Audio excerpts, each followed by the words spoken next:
Outside, outside, outside, outside, outside, outside, outside. Today, we're going to talk about how to have effective communication during tantrums. Kenny was throwing a fit. So what can I do to be an effective communicator? Well, disclaimer, I am not a behavioral specialist. I am a speech language pathologist. That means I'm a communication specialist. So the only strategies that we're going to talk about today really is effective or about effective communication. Please go and seek out services from a certified behavioral specialist, whether they be a psychologist, an ABA who has a BCBA degree, or a medical doctor, or a psychiatrist. Those are the people that are going to provide you with an individualized plan for your child. Today, we're just going to go over basic communication strategies during the tantrum. Please see the first video that I reviewed that includes the evidence-based techniques with the MANT system philosophies. Again, I am not a MANT system trainer, so seek out professional advice for you and your child for specific ideas for your child and you. So let's have some fun, though, with some effective communication. So I'm going to have Kenny who wants to go outside or he wants to play with a toy. What can I do? Well, let's try one to see if it's effective or not effective. Outside. Outside. Kenny, you want to go outside. Yeah, you do want to go outside, Kenny. It makes you upset that we can not go outside. That stinks. Hey, Kenny, guess what? I know you want to go outside so much that I actually found something for you that's like outside. It's green Play-Doh. Oh my goodness, Kenny. So it's just like going outside and it's going to be so much fun. Okay, so that was an effective strategy. Kenny did not throw a complete fit. He was just starting right here.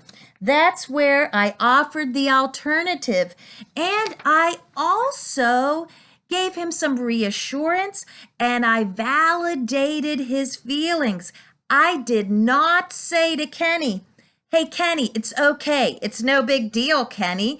Who cares if we don't have to go outside? Or I didn't say, no, Kenny, we're not going to go outside. I validated his concern. I know he's mad. I know he wants to go outside. So I tell him what he's projecting with his communication. So try that strategy. Okay, so let's try another scenario. Let's pretend that Kenny is in a full outfit, okay? Outside! During this time, I already feel like I'm risen up. I feel all of the endorphins going through my body because it's transferring to me. So I have to become a therapist here. I got to lose the parent because I have to have no emotion. I do not want to contribute to the problem. I'm going to have a flat face and I'm also going to talk slower or not talk at all. I'm going to make sure that I am not contributing to the problem.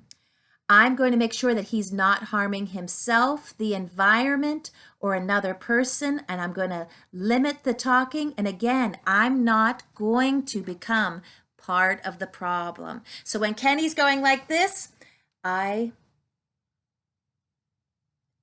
wait him out.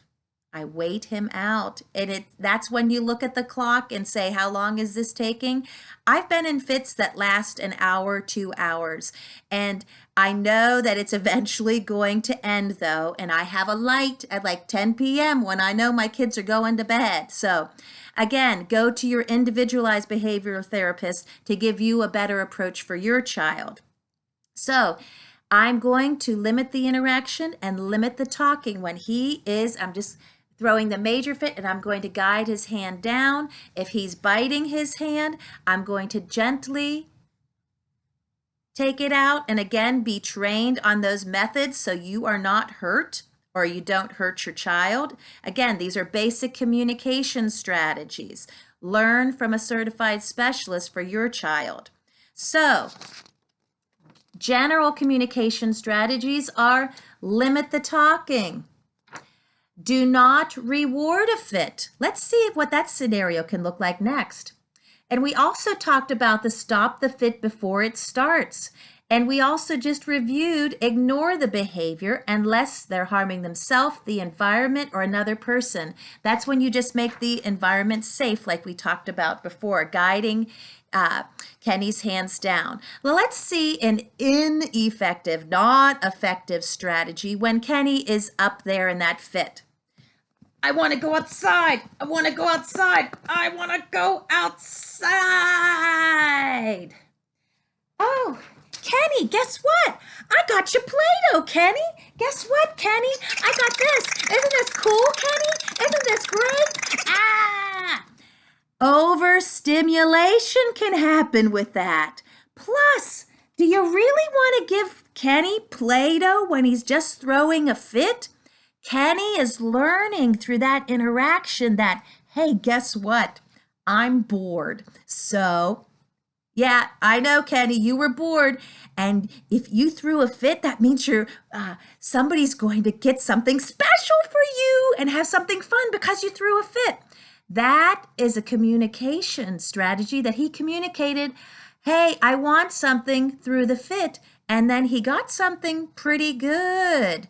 So, that is a lot of information in like an 8-minute video. These are just general communication strategies. I know I have talked about this disclaimer many times, but these are just general communication strategies from a speech pathologist.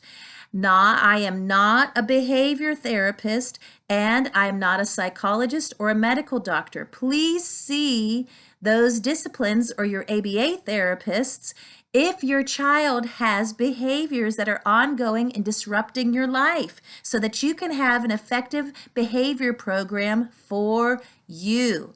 Remember, no matter what, life is going to be fun once you get those individual programs in place.